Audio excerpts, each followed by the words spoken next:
శ్రీ గురు గణేశ శారదాభ్యో నమ. వాగ్బలం ప్రేక్షకులకు నమస్కారం. మనకి రవి సంక్రమణం 16వ తేదీ నవంబర్ 2025 తేదీ మధ్యాహ్నం 1:37 వృశ్చికంలోకి రవి ప్రవేశిస్తాడు. అయితే గోచారరీత్యా వృశ్చికంలో రవి ప్రవేశించడం వల్ల ఎవరికి ప్రయోజనం అనేటువంటిది గోచారరీత్యా ఆలోచించినట్లయితే కన్యారాశి వారికి అద్భుతమైనటువంటి ఫలితం, అలాగే మిథున రాశి వారికి, అలాగే మకర కుంభరాశి వారికి కూడా అద్భుతమైనటువంటి ఫలితంగా కనబడుతోంది. అయితే ఇక్కడ ఈ కన్యారాశి వారికి సుఖము గతం లేనటువంటి సుఖ సౌఖ్యాలు పొందేటువంటి అవకాశం ఉంది.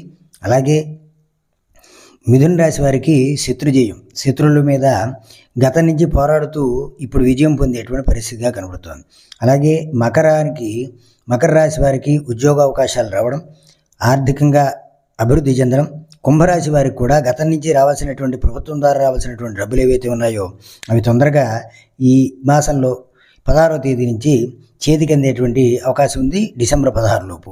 అయితే ఎవరికి ఇబ్బంది అంటే మీనరాశి వారికి కొంత యాదృచ్ఛికమైనటువంటి అపాయాలు వచ్చేటువంటి పరిస్థితి కనబడుతోంది. మేషరాశి వారికి కొంత కళత్రంతో వివాదం వచ్చేటువంటి అవకాశం ఉంది, జాగ్రత్తగా ఉండాలి. అలాగే వృషభ రాశి వారికి మానసికమైనటువంటి కొంత వేదన, అశాంతి. కర్కాటక రాశి వారికి కొన్ని విషయాల్లో సుఖము సౌఖ్యము అనేటువంటిది అంతంత మాత్రంగా ఉండేటువంటి పరిస్థితి ఉంది.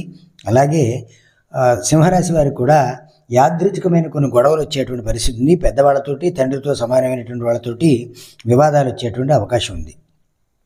అలాగే తులారాశి వారికి కూడా కొన్ని యాదృచ్ఛికమైనటువంటి మానసిక ఒత్తిళ్ళు వచ్చేటువంటి అవకాశం కూడా కనబడుతోంది.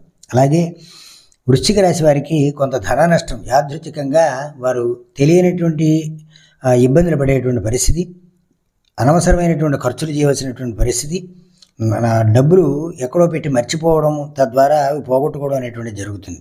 అలాగే ధనురాశి వారికి కూడా యాదృచ్ఛికమైనటువంటి విరోధాలు, విభేదాలు వచ్చేటువంటి అవకాశం ఉంది. కాబట్టి ఈ మీన, మేష, వృషభ, ధనురాశి వాళ్ళు, అలాగే తులా వృశ్చిక రాశి వారు, కర్కాటక సింహరాశి వారు కూడా సూర్యనారాయణమూర్తి యొక్క ఆదిత్య హృదయం వినడం, తెల్ల జిల్లేడు చెట్టు చుట్టూ కూడా 6 ప్రదక్షిణాలు చేయడం వల్ల అద్భుతమైనటువంటి ఫలితం లభిస్తుంది. అలాగే సూర్యనారాయణమూర్తికి కుంకుమ కలిపినటువంటి నీళ్లు అర్ఘ్యంగా స్వామివారికి సమర్పణ చేయడం ద్వారా మంచి ఫలితాన్ని పొందేటువంటి అవకాశం